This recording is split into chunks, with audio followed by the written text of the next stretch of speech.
Hey, this is David King from davidbking.com. Today I want to talk about another failure story. And it's kind of interesting because this story is kind of a tangent off of the last video that I shared about the partner who I partnered with to create the WordPress plugin with. And before I start talking about this whole experience and story today, I kind of want to briefly go back to the past story. And if you didn't see that video, it's called something like $2 million in sales didn't matter for this failed partnership, I believe is what it was called. And I just want to briefly talk about that. That plugin that I partnered with him with was actually an idea I had.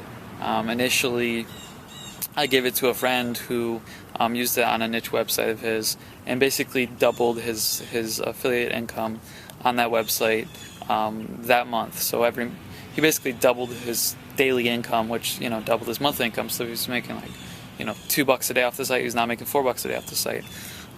So what happened was that plugin was stolen from me. The idea was, and then I partnered with a friend to create that. Within kids bicycling around.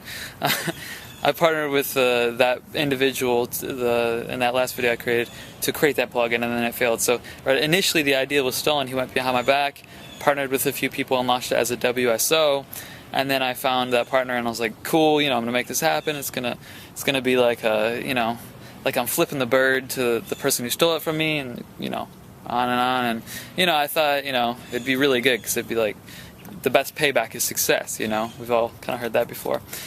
So it didn't work out, obviously. So what happened, and this is kind of funny because it's something maybe it has to do with the kind of I guess the energy I held around the idea and whatnot. But what happened was, after that partnership failed, I still wanted to launch the product, the plugin, and one of my friends, he had a friend who's pretty well known in the internet marketing space, who had launched multiple internet marketing products before.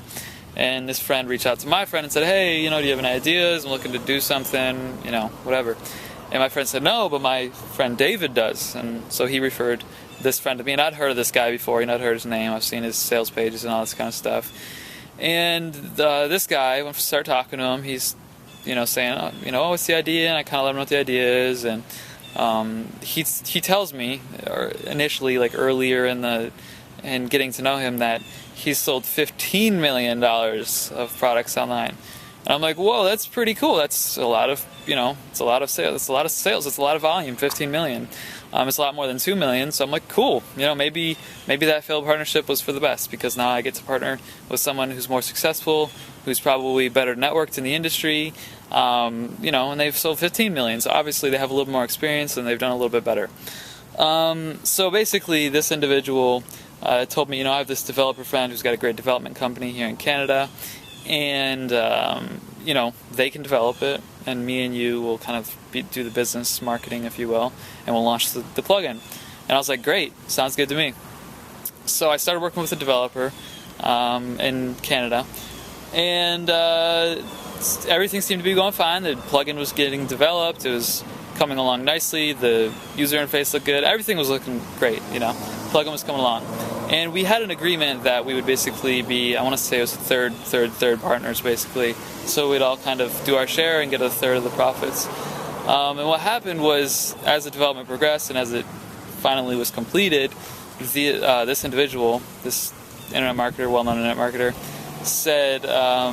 basically said near the end, you know what, you're not that well-known, not many people know who you are in the industry, and because of that, we're going to have to reduce the percentage that you own in this product. Like literally a couple weeks before we were, ready to launch it, and I'm like, what? We've been working on it for several months now. I've been working with a developer, creating this, and you pull this shit up last minute. I mean, literally within a couple weeks before launch. And he's like, yeah, well, and his reason was no one really knows who I am, and I'm not really proven, quote unquote, and all this kind of shit. And I'm like, you should have discussed that, you should have said that earlier, we should have established this earlier when we initially talked about percentages and agreed on a percentage.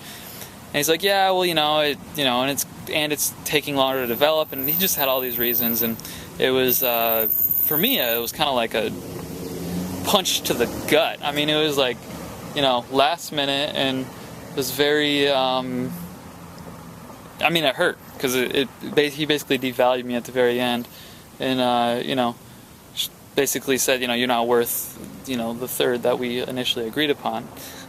So for me, it hurt because it was something that it was questioning my ability to create something. It was questioning my ability to follow through. It was questioning my ability to create the success that this product that I believed in deserved. So what happened was, we had a little disagreement. I talked to them both on Skype. The internet marketer said basically he wouldn't talk to me until I agreed upon the equity terms with the developer. So now I'm only talking to the developer, and he didn't want me to talk to this quote-unquote well-known internet marketer until I agreed on the terms, and then I could talk to him. And I'm like, what the hell is this? This is bullshit. Like blocking me out like we're partners and all this stupid, dramatic bullshit games. And oh yeah, by the way, during the process, this internet marketer he had an office, and he was like letting people go in his office, basically closing down shop because all of his products and businesses were just turning to shit, because the products were and still are shit. They're just, like the kind of ebooks you see that are like, make $74,362.27 in the next 27 days with this $23 ebook, and then you buy, and there's like a $200 upsell for like another bullshit. That kind of bullshit. So that's basically all of his products were based off of. So he sold $15 million in a lot of mostly shit. I'm sure there was a couple okay products, but it was mostly shit. I'll be completely honest. I had never bought any of his products. I wouldn't buy any of his products. I wouldn't recommend anyone buy his products. So that, later on was kind of a red flag, because seeing, what type of person he was, what type of products he produced, kind of told me a lot, and I should have paid attention to that earlier. But basically, so his whole reaction to the scenario was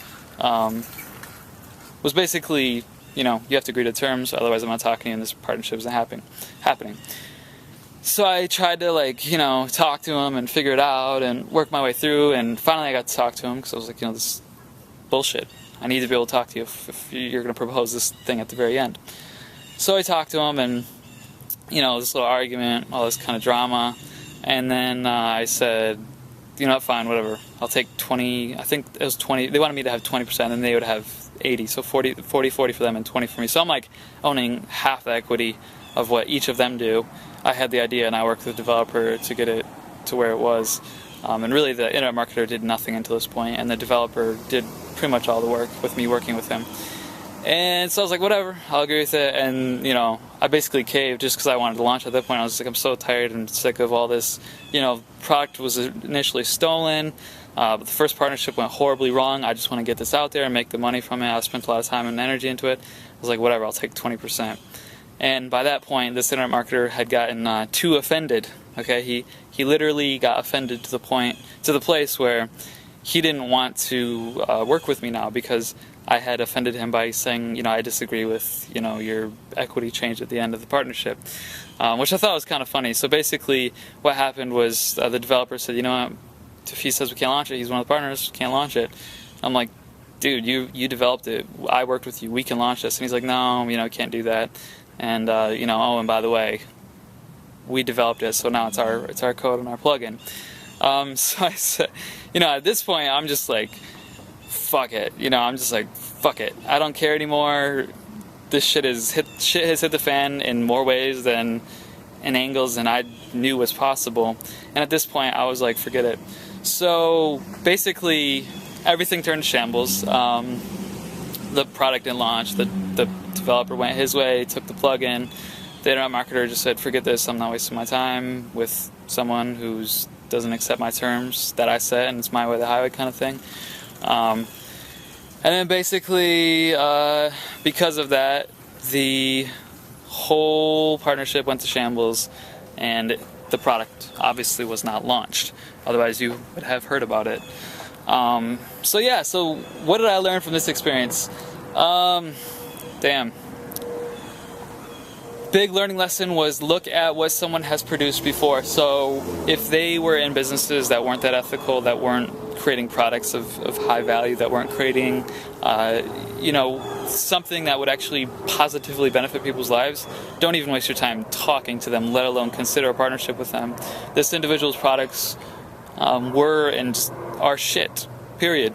There's no ifs, ands, buts about it. They created products, they got JV partners, they were part of that whole sell the internet millionaire dream kind of phase, and the consciousness didn't extend much beyond that kind of phase. And that's why his business, ultimately he was firing people and letting people go in his office when this partnership was started, was because I personally believe that his products were bullshit, and obviously you can't sustain bullshit for that long.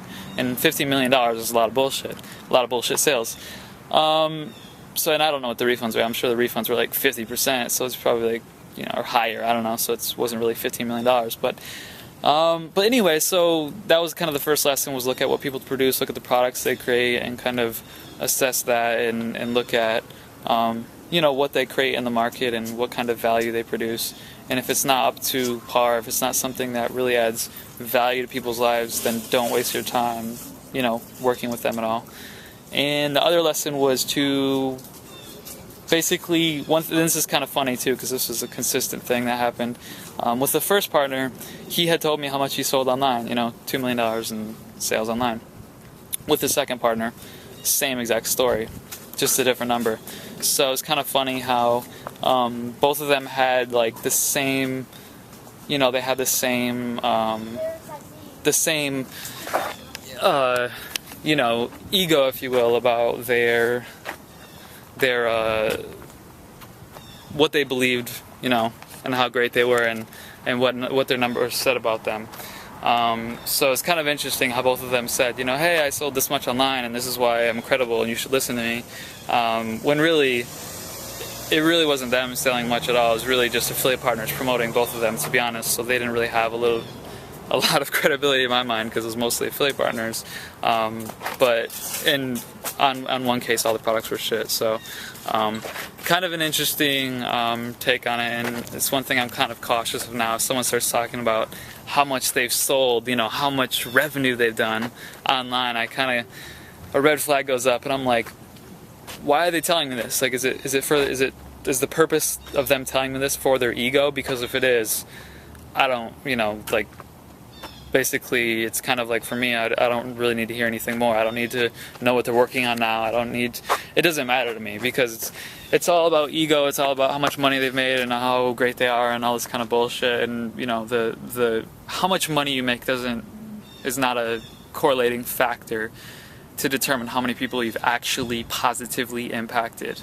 And I believe that 100%, because, I believe personally that I've impacted people more positively than both of these individuals, as far as helping people out, improve their lives. And I think that has given me a lot more credibility, and a lot more people are a lot more likely to listen to me, to actually hear what I have to say, as opposed to them, because I come from a place of serving people. I come from a place of heart. I come from a place of wanting to help people. And if someone's just talking about how much they've earned, how much their launch did, how much they've sold, that's usually a place of ego, and it has nothing to do with their higher selves and actually helping benefit people. So I'm kind of weary of that now if someone starts talking about that. So that's kind of it's not really it's kind of a learning lesson to some degree, but it's more of a red flag type thing. And the other thing that was kind of interesting too was, in the beginning of this partnership, this person asked me about the previous partnership and why it failed, and he actually sided with me. He said, he's acting like a kid, this and that, and I was like, yeah, completely. And that's kind of how this guy ended up acting at the end, was very childish, very, just very childish, very immature, very elitist. We're supposed to be partners, and he was acting elitist. Because he thought he was so much better with his sales numbers, and I don't know, whatever he wanted to think. So kind of another interesting learning experience. I honestly don't know, besides those things, what I got from that learning experience. Another lesson I will say I probably got from overall from both of those partnerships was really look at people and determine what kind of individual they are, determine if I would want to work with them, you know, on a personal level, if I would be friends with them. If I wouldn't be friends with them, and if it wasn't beyond anything personal, and it was only business, it probably isn't a good idea to, you know, partner with them and create something that would actually help people, because it's just not gonna click that well. So yeah, that's really all that I learned, and I'm just gonna kind of leave it at that, because I have other stories to share, and it's kind of getting loud around here. So I'll talk to you later. Please like, favorite, comment, and share this video. Subscribe for future videos, and I'll see you in the future videos. Take care and have a good day. Bye.